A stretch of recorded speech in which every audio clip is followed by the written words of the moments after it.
El año pasado concluyó con una significativa disminución de las transferencias automáticas a las provincias por coparticipación, leyes complementarias y compensaciones. Según revela un informe del Instituto Argentino de Análisis Fiscal, IARAF, basado en datos oficiales, la reducción fue de casi un 14% en términos reales, marcando el fin de 2 años consecutivos de crecimiento. Este descenso se atribuye, en parte, al bajo rendimiento en la recaudación del impuesto a las ganancias después de la última reforma, y a los niveles bajos de ingresos por IVA. Sin embargo, a pesar de la disminución con respecto a 2022, los desembolsos se sitúan en los niveles más altos de los últimos 7 años. En los próximos meses, las transferencias a las provincias serán motivo de debate. En el contexto del ajuste fiscal propuesto por el presidente Javier Milei para 2024, los líderes regionales reclaman una compensación por la eliminación de ganancias que se aprobó en el Congreso durante la campaña electoral. Aunque el gobierno nacional espera revertir los cambios en el impuesto, busca compartir con los gobernadores el costo político de reincorporar a los asalariados de la cuarta categoría y aplicar una reducción en los fondos discrecionales como parte de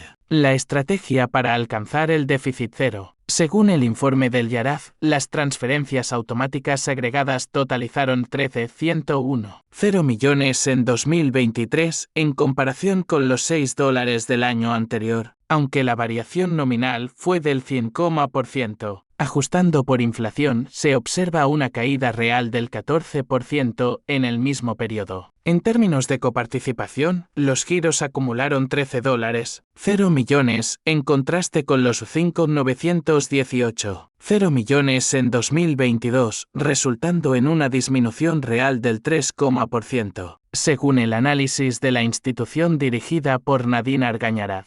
En cuanto a leyes complementarias y compensaciones, el gobierno envió 1,264 millones a las provincias y la ciudad autónoma de Buenos Aires CABA el año pasado, representando una caída del 12% real interanual. A valores actuales, la disminución real del consolidado de las transferencias totales en el año es de $1,0 millones. Al expresarlo per cápita para cada jurisdicción, se observa que las provincias menos afectadas fueron CABA, Buenos Aires y Córdoba, mientras que las más perjudicadas fueron Tierra del Fuego, Formosa y Catamarca, señaló el IARAF. Aunque el total de las transferencias automáticas reales acumuladas fue menor que en 2022, se mantuvieron por encima de los niveles de los últimos 8 años. Lo mismo ocurrió con la coparticipación a las provincias y la ciudad. Cabe destacar que la Ley de Coparticipación Federal establece que el Gobierno Nacional retiene el 42,34% del total de impuestos coparticipables, principalmente IVA y ganancias, el 56,66% se distribuye automáticamente entre las provincias, y el 1% se reserva para el Fondo de Aportes del Tesoro Nacional ATN. Este 1% se distribuye mediante transferencias no automáticas o discrecionales, ya que pueden repartirse según la voluntad del Ejecutivo Nacional, sin seguir criterios ni prioridades preestablecidos. Esta dinámica será el epicentro del debate entre el Poder Ejecutivo y los gobernadores. En el próximo año, la intención del ministro de Economía, Luis Caputo, es reducir al máximo los giros discrecionales para avanzar en un ajuste que logre el equilibrio fiscal de manera expedita. La disputa principal se centra en la coparticipación,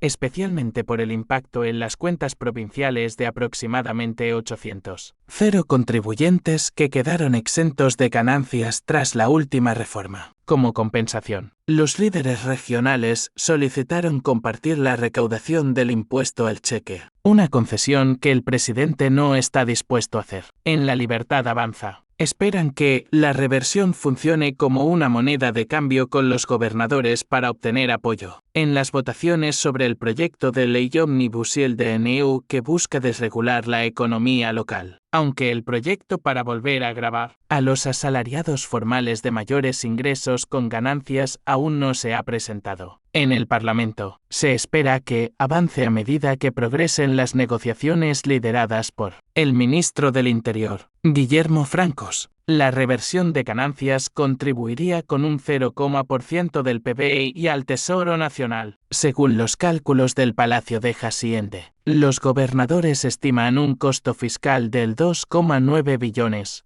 de los cuales $7 billones serán asumidos por las provincias, impactando también en la distribución hacia los municipios.